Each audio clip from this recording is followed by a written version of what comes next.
And ousted Venezuelan President Nicolas Maduro and his wife are set to return to a New York courtroom today. In January, the U.S. captured and brought them both here to New York after a large-scale strike on Venezuela's capital. The Trump administration alleges the couple has been conspiring with violent cartels for 25 years.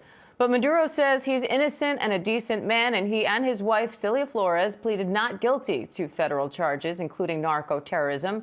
Now Maduro says he can't afford to pay for his legal defense. ABC News chief investigative correspondent Aaron Katersky is outside the courthouse with the latest. Hi, Aaron. What do you expect in court today? Well, we'll see if the judge says anything about Nicolas Maduro and his motion to dismiss the indictment, because he says the United States is infringing his ability to pay for his defense because he, his wife, his finances, the country of Venezuela are all under U.S. sanctions. They've asked those sanctions to be lifted or paused so that money can flow to his defense team. And so far, the defense says that the Trump administration is not allowing it.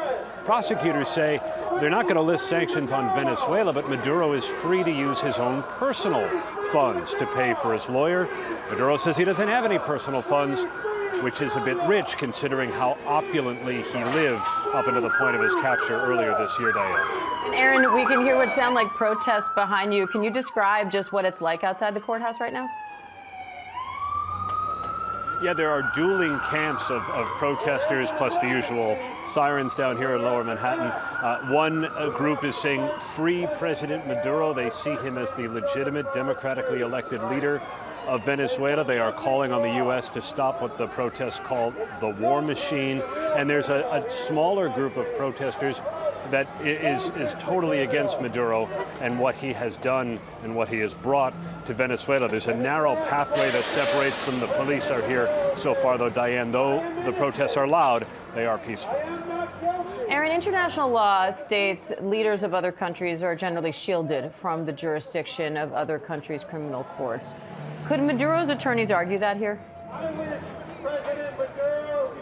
They may not argue it today, but they are expected to bring it up at some point. So far, they have not, but they have sort of previewed the hint that they may try to argue that as the president of Venezuela, he is not entitled to be prosecuted here. Manuel Noriega tried the same thing. Problem is the United States does not recognize Maduro as the legitimately elected leader of Venezuela. So that may be for the court to resolve sometime down the road. Today we'll see what schedule the judge has in mind and when Maduro may face trial. Chief investigative correspondent Aaron Katersky, thank you.